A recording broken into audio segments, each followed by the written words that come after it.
It's my pleasure to introduce somebody who, for this crowd, needs no introduction.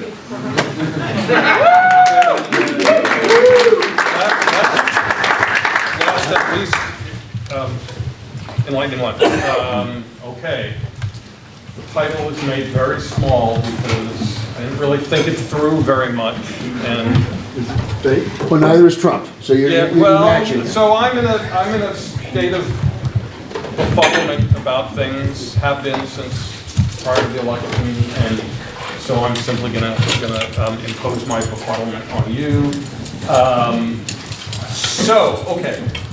So 1972 was a pretty interesting year intellectually, and a lot of, I think, the seeds of what is happening now, whatever is happening now, at least what I want to talk about, maybe were kind of anticipated. Just two examples. A lot of you will know Alvin Weinberg's famous paper, Science and Transscience, where he talks about kind of a shift in science away from conventional notions and norms of science towards something where science is asked to answer questions that you can ask of it, but that it actually can't answer.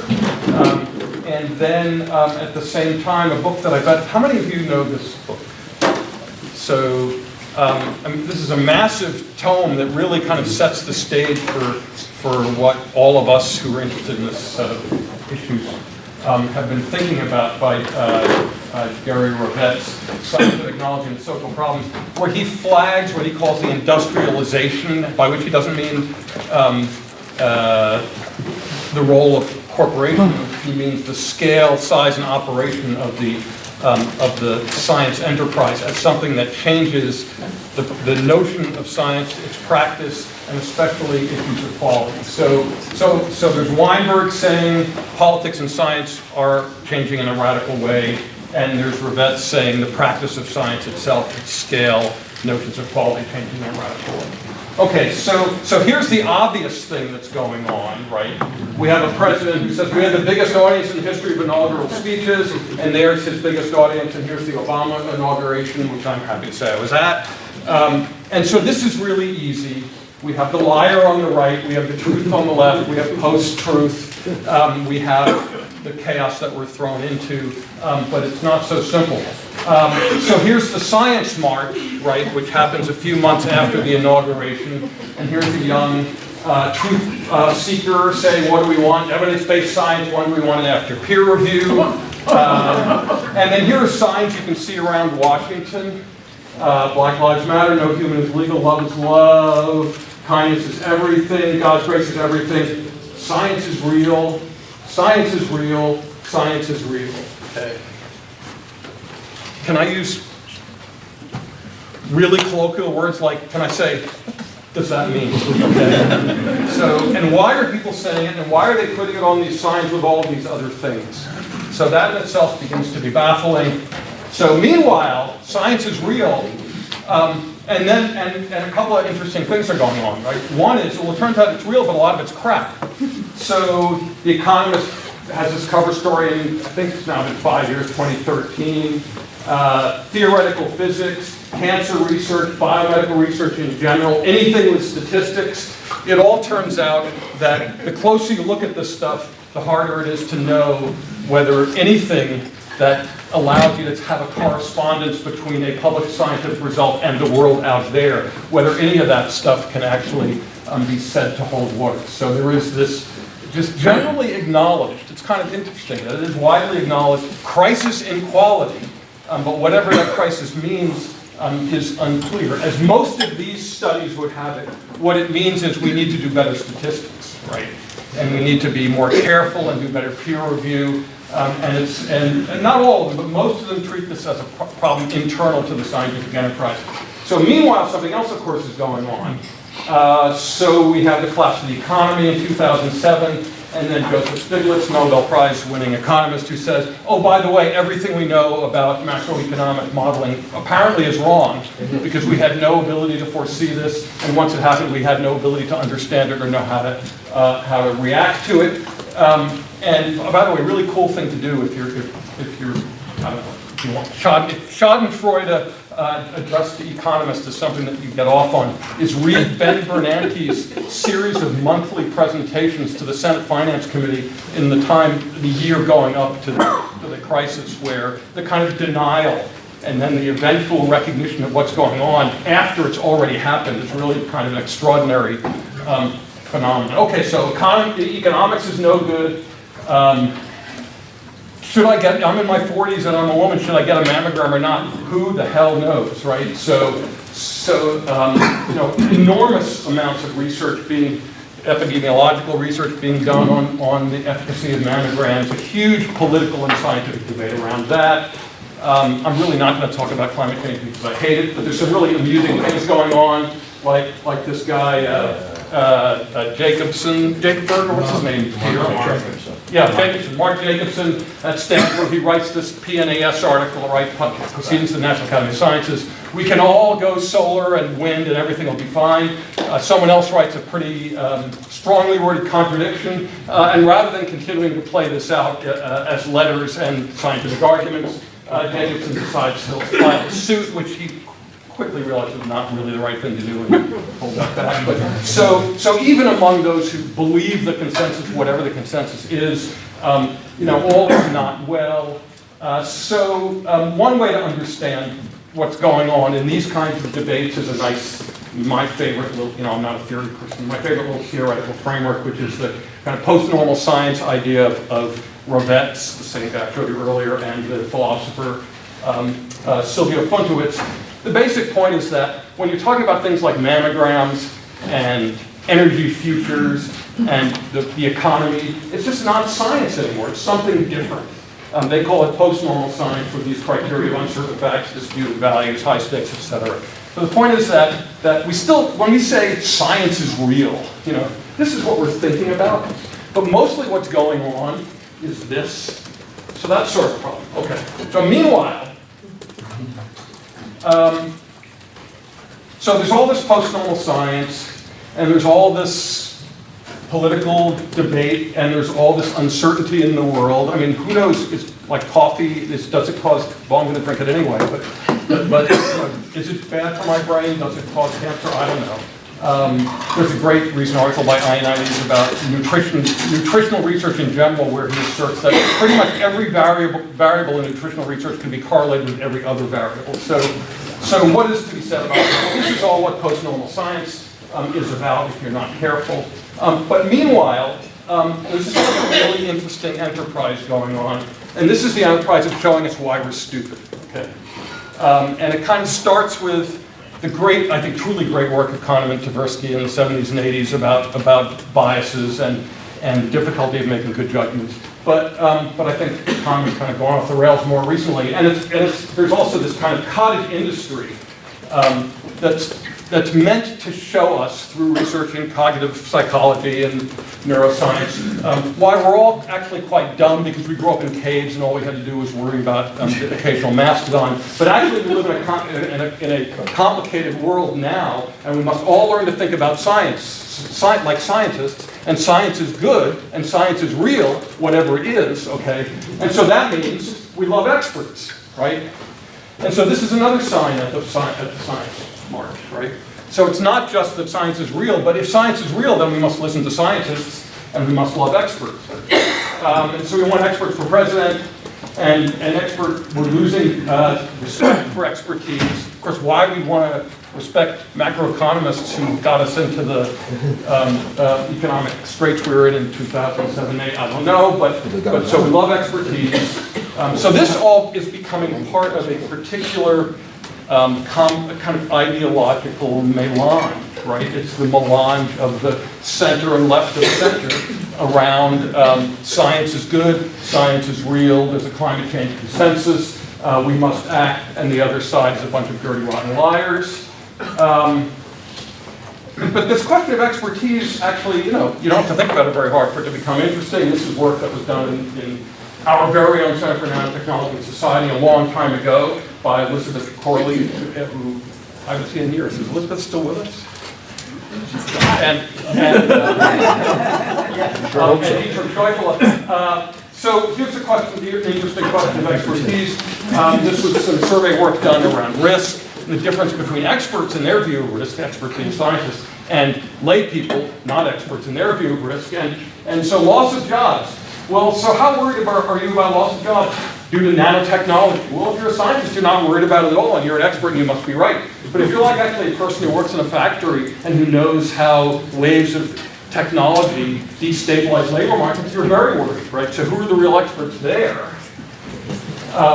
And then there's this fabulous work by Dan Kahan, who's, if you're not familiar with his stuff, you ought to take a look at. But so, you know, if you are at all scientifically literate, of course you think that climate change is an existential threat around which we must act instantly. But it turns out that actually, if you survey people, it turns out that there's no correlation at all between levels of science literacy among voters and their views about climate change. In fact, it turns out that within the statistics, in a kind of a way that maybe isn't particularly robust, it seems like really Republicans who don't think very highly of climate change as a big risk have higher levels overall of science literacy than Democrats who are very worried about it. So that's confusing. But it also turns out the more you know on either side, the firmer your views are and the more polarizing more information actually becomes. So all of this kind of flies in the face of the idea that we should listen to experts, or it becomes whose experts you want to listen to. And then this turns into real world politics, right? So 314 action. So what's the idea behind 314 action? We need more scientists in Congress, right? We need more scientists in Congress because Congress, well, I don't know why, but because that's where we need more rational thinking, we need more scientific thinking, we need more critical thinking, all right? So, but actually, only Democrats need apply. So no, we're not interested in getting Republican scientists into Congress. We're only interested in getting Democratic candidates into Congress. And 314 Action hopes to be the Emily's List for scientists. Emily's List, of course, is the group that tries to get women who are pro-choice into politics. So suddenly, being pro-choice is an analogous to being a scientist and to science being good, and to being a Democrat, which further kind of makes you wonder what science is good might mean. And then you look at what's actually going on in the Trump administration. You see some really interesting things. Okay, so here, and in the Republican Congress. So here's the Secret Science Bill. I don't know if any of you've heard of this. The Secret Science Bill never got actually passed, but it was a legislation introduced, or never got enacted into law. I think it passed the House. This was to force the opening up of data sets being used to inform regulatory decision making. So what's this about? Well, this is about transparency, right? So this is the Republicans under Lamar Smith, the noted climate denier, right, saying that actually we should make all the data upon which we make regulatory decisions available for anyone, so that they can do replication experiments and understand whether our regulations are actually founded in sound science. You know that layman term. So well, of course, we all know, right, that that's just a ploy to undermine regulations. But wait a minute, are we really against transparency? And do we really? And if these things are not actually replicable bodies of research, what's the justification that we're using to actually promulgate the regulations? So suddenly, the norms of science become the norms that belong to what's supposed to be the anti-science side. You see the same thing with Scott Pruitt's Transparency and Regulatory Science Initiative, which some of you have heard about, and lots of hysteria around that. Again, the same sort of thing. We ought to have transparency in terms of access to the databases that are used to promulgate regulations as a basis for those regulations. And what's the kind of justifications that we hear? So we're into epistemology now, right? I don't know who these guys are, but it's Jason Scott Johnson, University of Virginia. Best practice among peer-edited scientific journals is to require that data and statistical routines used in published papers be posted online.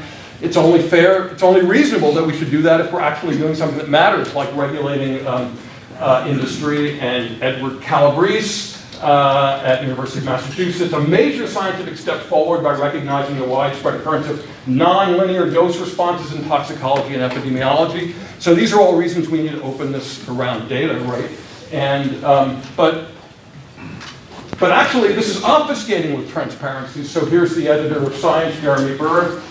He's saying, well, maybe science actually isn't quite as much about those norms of transparency as we're thinking. Maybe there's some craft skill involved, a new proposal by EPA, blah, blah, blah. He says, let's see. A push for transparency appears actually to be a mechanism for suppressing important scientific evidence in policymaking, thereby threatening the public's well-being, because as a core skill, scientists are trained in research publications even without access to all, in evaluating research publications, even without access to all the underlying data. This does not necessarily require that scientists scrutinize the raw data, so we don't need the underlying data after all, so maybe this transparency thing isn't that big a deal. And then here's my favorite. So this is PEER, which is a whistleblower group, whistleblower support group, and this is in response to a bunch of new job positions at the Office of Management and Budget, asking for toxicologists and epidemiologists.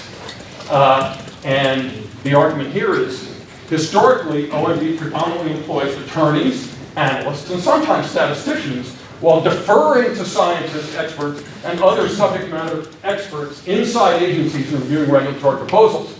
Creating a team of in-house toxicologists, I thought they were scientists and experts, would better enable OMB to overrule agency-produced science as well as rewrite any proposed rulemaking. So the knots that we have to now tie ourselves into to demonstrate why we want scientists in some places, under some circumstance, doing certain things, being open in some ways but not in others, become pretty impossible to unravel. Meanwhile, everybody loves science. Okay? So the March for Science, which is supposed to be nonpartisan, survey work shows 95% of the people at these don't like Donald Trump, didn't vote for him, et cetera, et cetera. So there's that. And then what do those Republicans, those science-hating Republicans do? Well, they increase the budget for science to highest historical levels ever because they like science too. And actually, Donald Trump likes science too. He happens to not like EPA, and he doesn't really much like climate change. But that's a tiny part of the science budget. Otherwise, he likes it just fine. So there's really no problem. Okay, everybody's fine with science. I think one way to getting back to 1972, one way to begin to make sense of what's going on, and this is not original, is to think about class and class conflict. So Daniel Bell in 1972 says that we're moving away from the struggle between the owners of companies and factories and workers towards struggle between professionals, that's us folks, okay, and non-professionals who are left out of that system. And I think science is getting caught up in this in a really troubling way where everyone's for it in their own way. It certainly becomes symbolically very powerful for Democrats. But we know almost nothing, actually, about what conservatives think about science. So I think there's a really interesting, the first person, I think, to bravely kind of say all this 6 months prior to the election was our friend Colin McElwain, who is a science journalist who writes for, who's even crankier than I am, who writes for Nature, who basically made this point. He said, if we don't like the attention that Donald Trump is getting from the electorate, we ought to think about our role as elites in alienating those who no longer take our sort of expertise seriously. And don't forget, why would they take it seriously when we're telling them that they're stupid, right? Because they're still thinking like cave people, and that their ways of existing in the world, doing things like driving cars, is sinful, and so on. So I think Colin flagged this very nicely early on. So I guess where I will end before I show you the standard boring what research we might want to start doing is to simply say I think we need to understand what's going on with science and politics in terms of science's symbolic role as the source of reliable knowledge, and what happens when that symbolic role becomes entirely bifurcated, vivisected, so that each side actually takes on all of the trappings of the norms of science in advancing its arguments without talking to each other, pretending that we're still only in a Newtonian world where science is about controlled experiments that can be replicated, where we're actually in a post-normal world. And how we unwind this is going to be very complicated, but you'll all figure it out. It's going to take a lot of forbearance on everyone's part, I think. There's a lot we don't know. Since I don't know how to do research, I'll let you guys do it. But we really know very little about the relationship between scientists' political beliefs and their scientific beliefs. And I use the word scientific beliefs with the knowledge that there's probably at least somebody in this room who's offended by that. But scientists believe things too, including about science. We really know very little about that. And one of the reasons we know little about it is it's not the kind of thing you should do research into, right? Because science is pure, it's not political. But it's amazing how little empirical work there is. We know very little about how scientists' views relate to their socioeconomic status. So a standard kind of thing you'll see that the Pew Center does in their surveys is they'll compare scientists to the public. But they don't compare scientists who are largely, an elite, culturally and socioeconomically homogeneous group. They don't compare them to other elite, culturally homogeneous groups. They can compare them inappropriately to the diversity of the public. So that kind of information tells you nothing useful about science. So we need to I think we need to try to unravel that to get a little clarity here. We need to know how conservatives and liberals think differently about science, if they really do. We need to understand how party and ideological differences among scientists are distributed, how that varies between and among institutions. I mean, we all have a sense that academic scientists typically are center, left of center, maybe engineers are a little more conservative, and there's some data, but it's mostly 30 or 40 years on this, old on this stuff. So we need, if we're gonna make sense of any of this stuff, if we wanna make sense of any of this stuff, we need to kind of bring all that to the fore. So I will end there, since this is an enlightening lunch. I'm supposed to shut up and let you guys argue with me. I guess the point I want to leave you with is that Washington is a really confusing place. Science, I think, maybe for the first time historically, does have a central kind of totemic place in national political discourse in a way that's not particularly enlightening and helpful, and above all is not really being seriously queried by those who invoke it. So we all have some work to do to try to create some clarity around that, I think. So thanks, I'll shut up.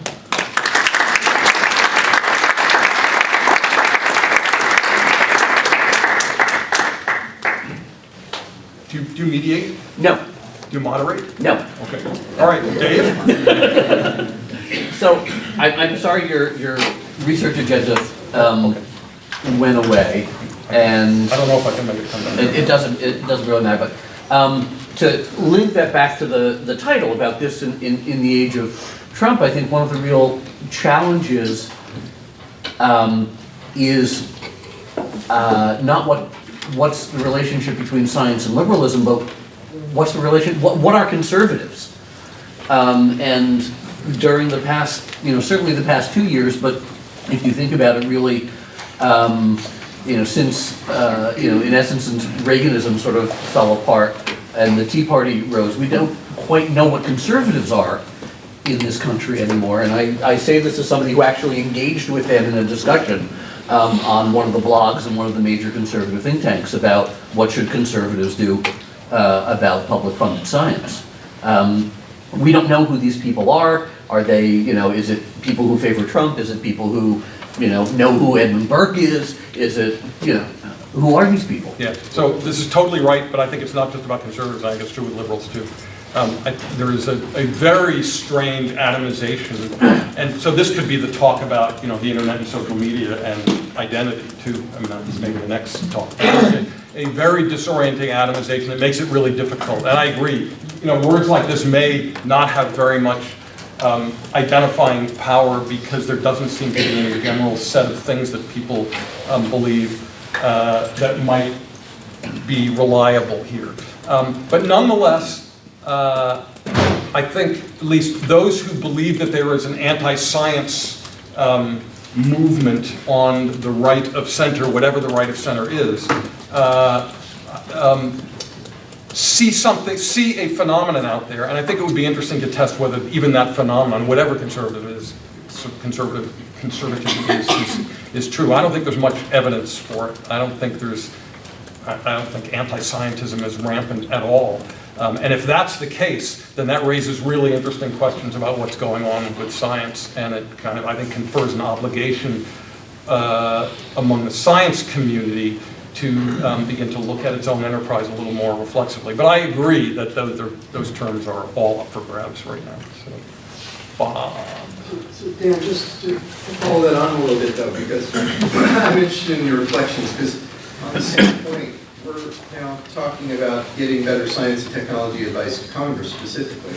A lot of the push is coming from Cato Institute, R Street, Heritage, things that are fairly conservative. So talk a little bit about how you think they're thinking about the role of science, and why do they want the first branch to have independent scientific advice? Okay, so a couple things. One is, so there is, just to contextualize this, many of you will know that there was something called the Office of Technology Assessment that Bob was actually a staff member at for many years.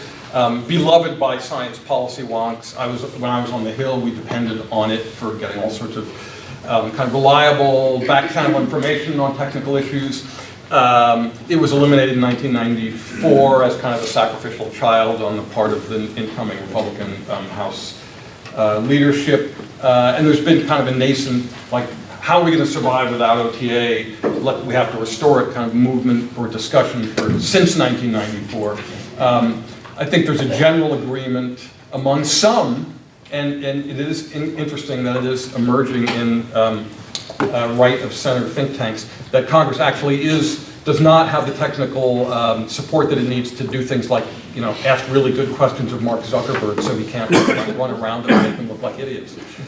So the question of whether something institutional is actually needed and what the answer to that problem is one thing. But what Bob's asking is, what's going on now where these right of center think tanks are saying that Congress needs more technical advice? And I think what's going on is two things. One, they're making the mistake that some of these political issues, the same mistake that the Democrats make, that some of these political issues will be resolved if only we can get good technical expertise to tell us that, well, actually, this regulation isn't making people healthier. So part of it is they're credulous. But the other part is, and they were explicit about this with us, I don't know if you remember, they want to look for examples of programs that aren't providing good cost benefit and that should be ended. So they want to have that kind of advice as well. So they see it as technical advice in the service of their agenda. Now, and I also don't want to be unfair to them, because I also think they recognize that Congress can kind of be dumb sometimes. But my position has always been, I don't think it's quite yours, they're dumb by choice. They can get what they need to know. It would be great if we had something like OTA that was on tap so it was easy, but I don't think absence of expertise is the problem. Was that responsive to your question? Keep going. Kirk. Sure. What, in terms of the rising profile of science and perhaps the rising profile of scientists coming out in the form of marches and whatnot, yes, we can associate it with Trump. How else might you also associate it to the sort of charge of maybe the last 10 years within academia to step out from behind the walls of your journal publications and start engaging the world and start playing out your science and politics and all these kinds of things? I mean, there's a new mission there, right, for relevance. And so can you talk about the connection?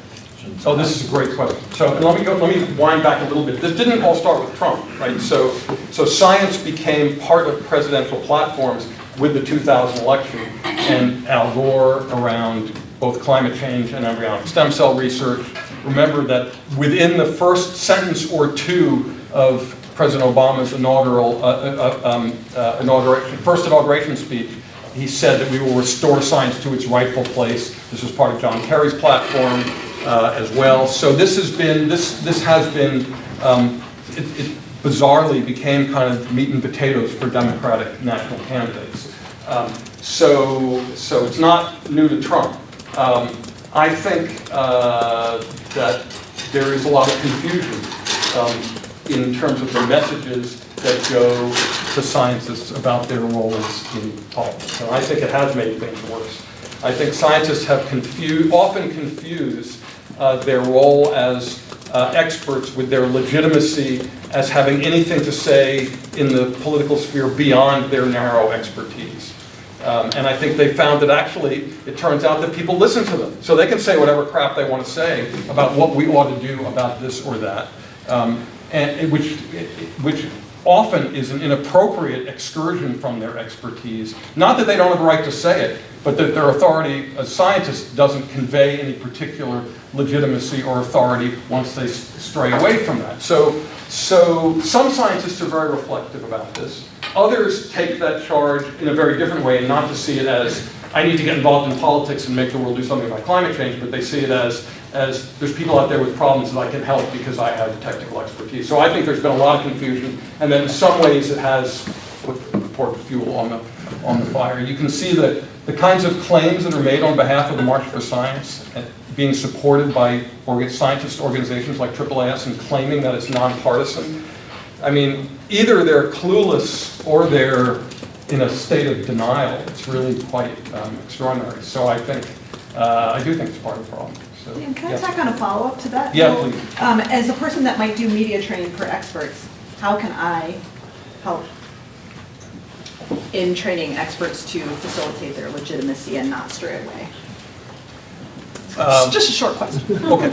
Well, so either this is my opinion, most people hate this answer, right? Either they can be very disciplined about sticking to the technical elements of their question, or when they move away from that, they say they move away from that, and they communicate their priors. I actually think that scientists should say what their ideological views are before they say anything about their opinion about the links between their technical expertise and the world out there. But that, I can tell you, does not receive a warm welcome in the scientific community. And for obvious reasons. Yeah. So, Kind of a meta question like the research agenda.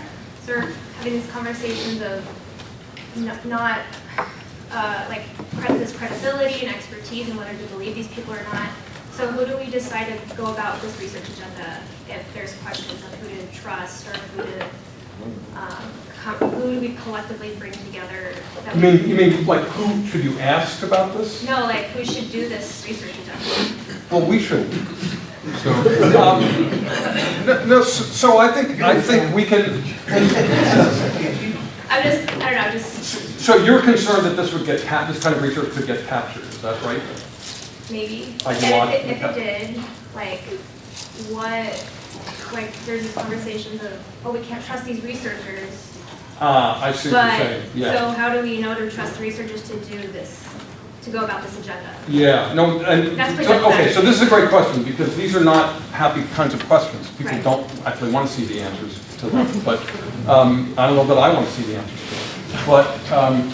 But I think that's our job, right? And so you do it as honestly and transparently as you can, and you let people see your data, and you hope that as a result, people become more aware of what's going on. I think you do the best you can do. So, all right. So, yes, and yes, and yes. So, Okay. I want to pick between some question and the question related to how your research agenda is bounded about the communities that you are looking for. But instead to ask for what are the conservatives, I want to ask what are the scientists, because the March of Science was not only an American phenomenon, despite the start with Trump. It was a global phenomenon that also raised a lot of science agendas around the world and make explicit political positions. And at least the countries that I'm studying and the March of Science are related. The word science conflict and now evolved to knowledge because the researchers in areas of arts, social science, and more applied fields that field of science as like label refers to only one kind of like researchers, like STEM researchers. Yeah. And what are the boundaries here? Are you thinking like make the research agenda for these STEM agents or like all the academia? No, it's a great that have the question. boundaries? So here's what I think is meant. When people say science is real, what do they mean? I think they mean two things. One, they mean, you know, Isaac Newton with an apple falling on his head, or maybe Einstein's thinking in the patent office about space and time, but they're thinking about physics, or maybe chemistry, or maybe Mendel and peas, okay? That's what they're all thinking about, right? But they're thinking about that, applying it to everything that matters, right? So climate change and mammograms and toxic chemicals and food and everything else. So I think this science refers to a kind of hyper-naive, archetypal notion of science as creating, you know, causal chains that are replicable, that allow you to interact with the world. I think that's what people are talking about here. They may not be talking about that in Chile or Poland, I don't know. But I think that's what people have in mind. Because that's where its political potency comes from, right? If we show you this, it's true, you don't act, then you're anti-science, or you're a fool, or you don't care about the future, or whatever. That's my take on it. So, I think that, so I really like the sort of laying out of all the different pieces. But what it made me think about was the extent to which we live in a very complex political environment in which science, by virtue of now a more than almost 3/4 of a century sort of major role as a kind of investable thing, has meant that we've created a set of very large institutions and that have been woven into our symbolic politics in a lot of different ways.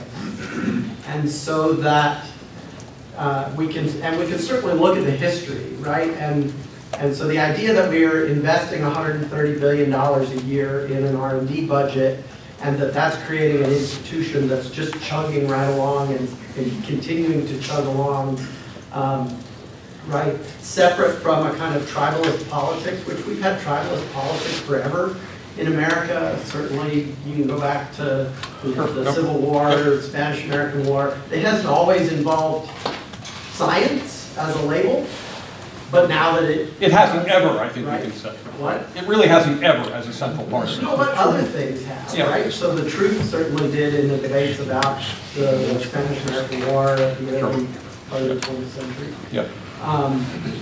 You know, and we've had this long history of the development of debates about regulatory science and its use in the justification of particular regulations, which has always been inside baseball in Washington in terms of how you get the agencies and the courts to come to some conclusion about what you're going to regulate and in what circumstances, right? And there's a bunch of fights about that, but it's very little of that ever makes it out into the big public, right? So what I'm seeing, and then of course the scientific community occasionally, you know, has these internal eruptions of questioning whether it can do what it's claiming to do and all of those kinds of things. So what I'm wondering is, are we making a mistake in trying to collapse all of these different activities, which are really happening in different parts of our complex political landscape, simply because there's a label science that gets attached to all of them, and somehow, rather than trying to understand them as different parts of a political landscape doing different things in a particularly, you know, So a moment where people care a lot. So I agree with that on one level. On another level, which I think you won't disagree with me, I think it's really important to attend to what's happening to science and notions of science too, in the kind of serviceable truth way of thinking about things, right? So there, you know, if there's no appeal to anything that has any kind of authority that can bind lots of people together to act towards some sense of common good, we're kind of effed, right? And science, you know, I guess, I don't know when Mizrahi was, he wasn't as early as 72, but he predicted this too, right? So science has, since religion went away and we have our Enlightenment, it has served that role. And it's served it in different ways, and It's often served it in ways that were, you could say, were partisan, but was more or less, the enterprise itself was more or less not seen as part of the problem. And I think now, increasingly, everyone is seeing it as part of the problem, or everyone is acting as if it's part of the problem, and it is becoming politics by another name, whereas I think it didn't used to be. So maybe we've lost our collective innocence, but there's a big cost to having lost our collective innocence. And yes, you could say this might not have happened. I mean, science maybe is a dimension to this that doesn't have explanatory power, and that's true because, you know, I look at the thing I look at, which is science and politics. But its power to galvanize authority and legitimacy, I think, you know, has been extremely important. So I think the loss of that is something very real, and what it's going to be replaced with is anyone's guess. And I also say this as a modest realist, right? I actually think science is really important, and I think getting this wrong has huge costs down the road. So you know, how we wind things back to take a somewhat less imperialist view of what science can do for us, more modest view, you know, that's going to be part of where, if we're to pull out of this, that's going to be part of the thing we have to do. So I think it's real, but I don't think it's everything. Yeah, Dan, great talk. As a practitioner, I'd just like to make a couple of comments. I think it's all summarized in one of your first slides, which said, we believe. Science is a process, not a set of beliefs, not a set of facts. That's where people get confused.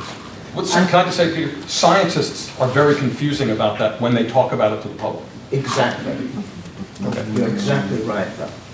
And that's why in interactions with the press, you should be talking about the process and your confidence in any conclusion.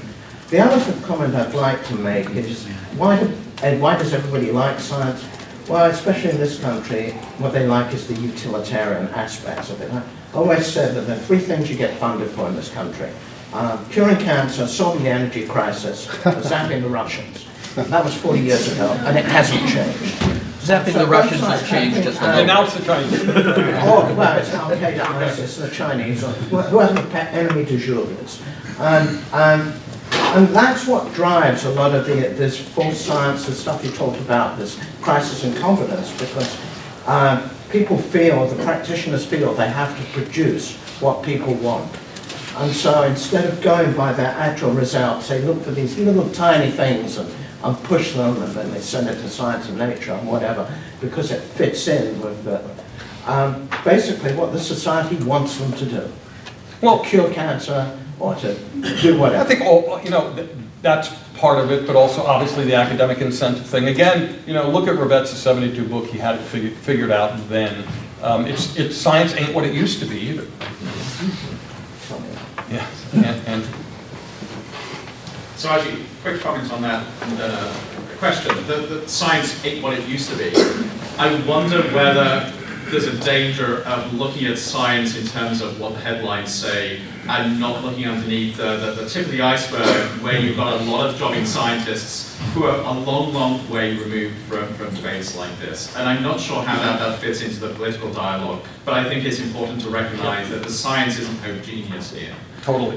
The question I have, though, is where do you see the role of science advocates here, or science acolytes, if you like?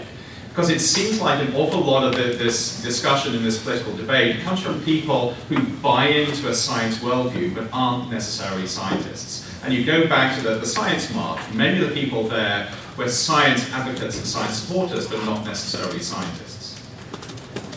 You mean, so is your point, is your question whether or not all of this is really, can be laid at the feet of scientists, or whether it's the science advocates? No, I'm not sure you can pass it out that cleanly, but I wonder whether a lot of the dialogue and debate that we see at the moment and promotion of science is coming from science advocates, people who trust and believe in this sort of perspective, this mindset they have, or mind understanding of science, without necessarily actually being a scientist. Sure, but when's the last time you've seen a well-known member of the Academy trash Bill Nye, not to mention, you know, what's his name, the astronomer guy? Neil deGrasse Tyson. Tyson. Of course, he's a scientist. So to me, it's a happy conspiracy. I don't see any effort of the scientific community to distance themselves. And through AAAS, and Bob, you can say whether I'm overstating this or not, I think AAAS is actually encouraging it. Right. You know, it's a bold, daring, and interesting talk, and you ranged across so many areas. If I have time, I have to do because I know nothing. if I have 2 points I can make in general. One is we've been here before. One of the reasons commentators in the 70s, including Weinberg, could come to conclusions that resonate with today is above-ground testing of H-bombs divided the scientific and medical community in the 50s.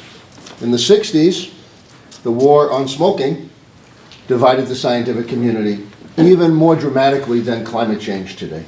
Because remember, smoking was something ordinary Americans were actually doing. They drive. The last thing is, if you go further back to the 30s, and in response to Dave's point about who are the conservatives, well, Frank Jewett, head of the NAS, Carl Compton, these were conservatives. They advocated during the Depression no assistance for scientists or science. They thought it was bad. And Eisenhower in the 50s, when he is building up this support for science, he has misgivings about it. So one point is about that we've been here before. Can I just address that? So Yeah, okay, sure, go ahead. there's a big difference, which is we're doing lots of different kinds of science now.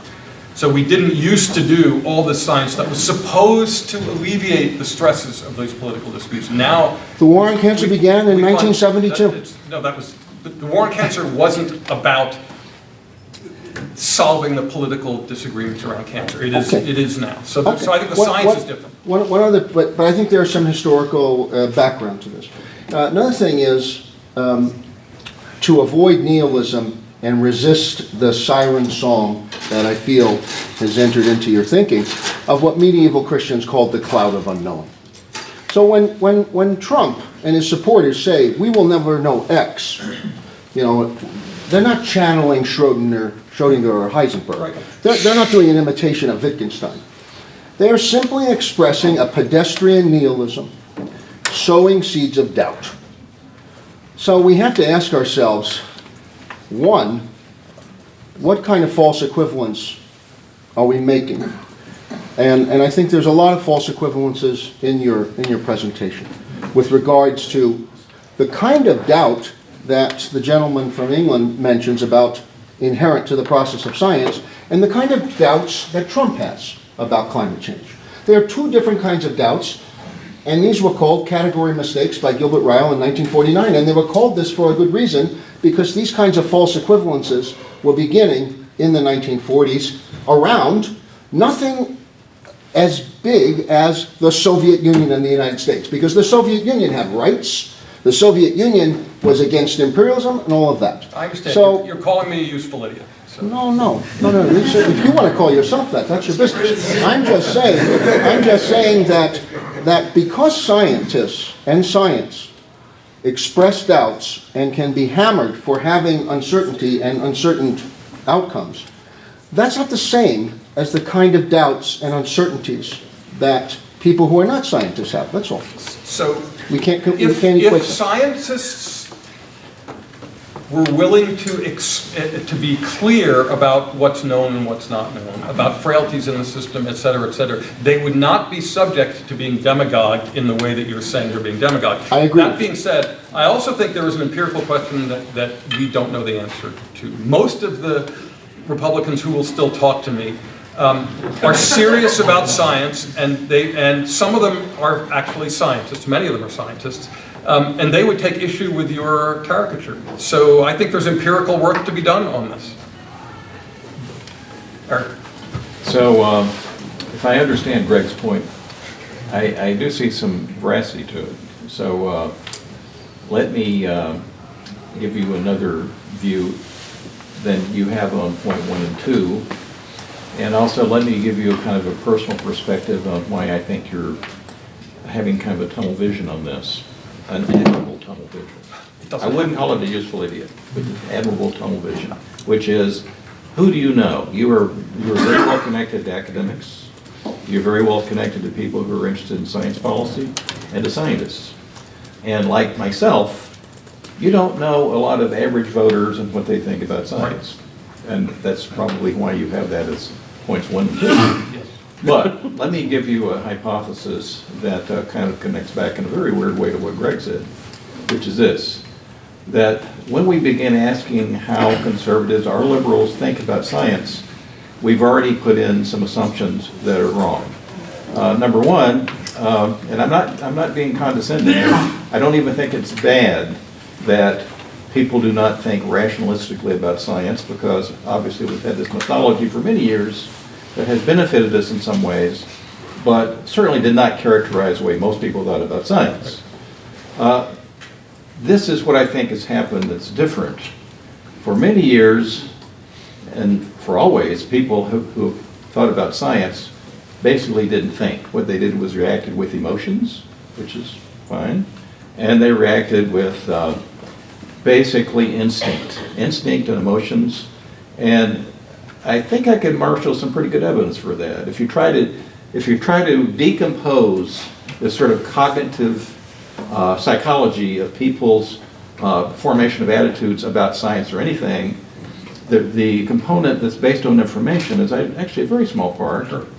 And I think what's really changed in society is that people who, actually probably the vast majority, who are focusing on this particular attitude object that we call science, are not thinking about it at all.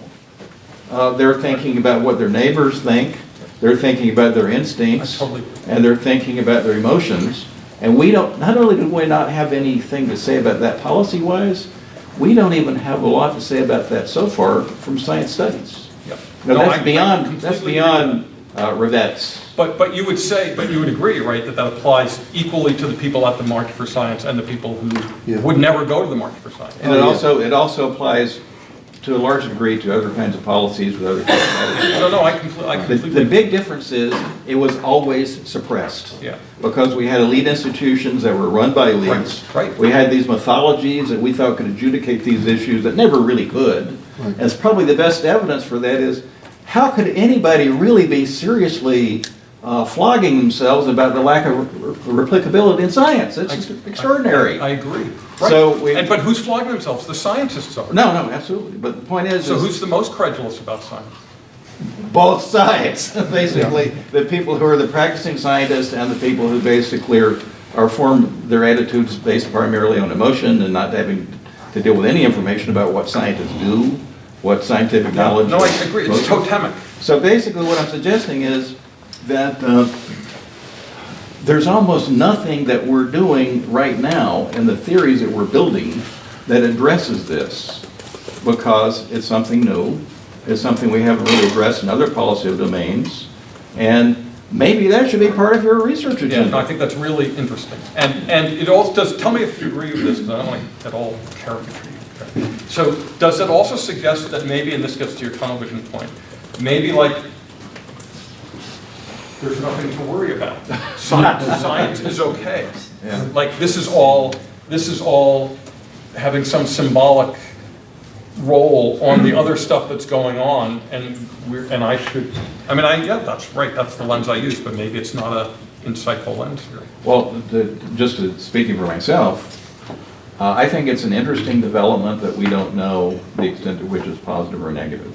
All right. Because to some extent, I think it's positive that we're not trying to develop this mythology that's with first-rate old people. But except who's giving it up? I think this is a really important point. No one wants to give up on the mythology because it serves them, right? Yeah, that's right. But there's a lot of cracks, though. There's a lot of cracks in the edifice of it. So it's not serving as well as it has in the past. Not for anyone, really. And for you. Where's Ken? Any other questions? Last one. So I do agree with something you said very recently, that science as a whole it doesn't seem like there's a problem. But it seems like the idea that this is something new doesn't seem quite right, in that we have seen big objections to science before when it threatens, but only when it threatens someone's worldview. So you saw it with the old Earth and biology and evolution, and you saw that more strongly in the United States than you did in other countries, partly because the Catholic Church eventually came around to accepting the Big Bang and evolution. But in the US, you had a lot more diversity, and you had a group of churches that never got around to accepting that. And so similarly, for climate change, there's, I think, a more fertile soil in the US for that doubt, but also that it's a bigger threat to people's worldview and economic interests. And so none of this debate about is science under threat or important is really about science as a whole. It's about those issues those specific issues that threaten people's worldview, and for evolution, people kind of mostly just let it be, because what people think about that isn't a consistent threat to anything for the most part. But on climate change, people think the world is in danger, or at least of the human society and its ability to sustain itself in the long term is in danger because of this issue. And so there's a lot more urgency from people to address that, and to get the butting of heads between people whose worldview and economic interests are in threat, and people who think that we have to do something relatively quickly to address this big threat. And none of that has anything to do with space or biomedical or any of the big things that we spend money on in science. It's about this core one issue that where two worldviews are butting. Yeah, so I'm not going to say anything about climate change, because if I started, I wouldn't be able to stop myself. Okay. But I mostly agree with you. I don't think it's true that it's only climate change. I think we see it in many, many different venues at a smaller, maybe less explosive scale, but we see it all over the place. But I do think, and I do think that it's true that most of what goes on in these billions is just goes on. But I don't think you can really argue with the kind of budgetary reality that more science is aimed directly at problems that have political cores to them, and it's expected to play a kind of adjudicatory role in those. So I think that is a new thing. We didn't until the 70s, really, the rise of the environmental movement, a little bit in the 60s, that just wasn't the main part of science. Now, it's still not the main part, but it's a very important part of science. But we still call it all science. So, I mean, I think one thing one could say is maybe we should strip off some of the stuff and say, well, this isn't the science, this is the post-normal science, whatever, and we can deal with that in a different way. I actually think that would be maybe a useful thing to do. But right now, we treat it all as if it's Newton under the apple tree. So I hope that's responsive to your question.